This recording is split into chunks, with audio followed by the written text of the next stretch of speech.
Following a series of high-profile violent crimes, former President Donald Trump publicly suggested deploying the National Guard to New Orleans to address what he described as a crime problem. This proposal, echoing similar rhetoric and actions during his presidency, ignites a complex debate about the appropriate role of federal intervention in local law enforcement.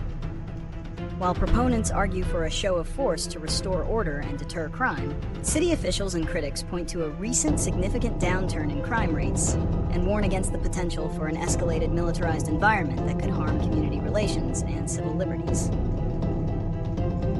Analysis, reasons and consequences. The primary reason for the proposal, from the perspective of its supporters, is a perceived crisis of public safety. They believe that local law enforcement is overwhelmed and that the National Guard's presence could provide a necessary surge of manpower and resources.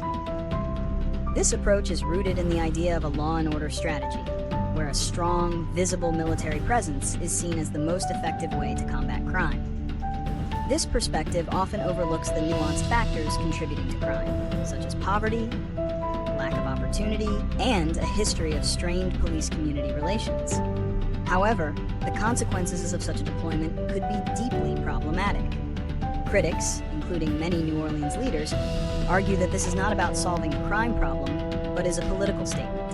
The city has recently seen a dramatic decline in its crime rate, including a 35% drop in homicides in the past year, reaching its lowest point in nearly 50 years.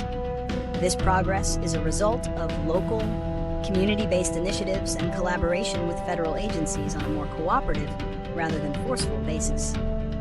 Deploying the National Guard could disrupt these successful, locally driven efforts.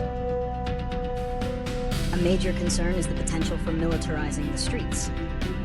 National Guard members are trained for combat and disaster relief, not for civilian law enforcement. Their presence could lead to a breakdown of trust between residents and authorities, particularly in a city with a history of racial tension and civil rights struggles. This approach risks the alienation of the community, which is counterproductive to the long-term goal of building a safer city.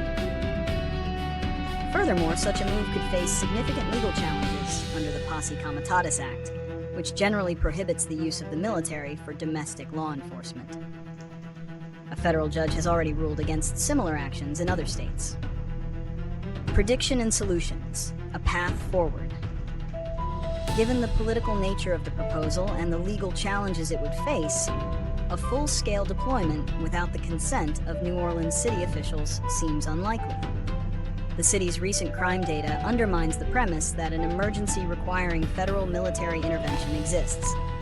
It is more probable that the proposal will remain a political talking point used to highlight a particular stance on crime and public safety. The most effective solutions for New Orleans and other cities facing similar challenges are already in progress.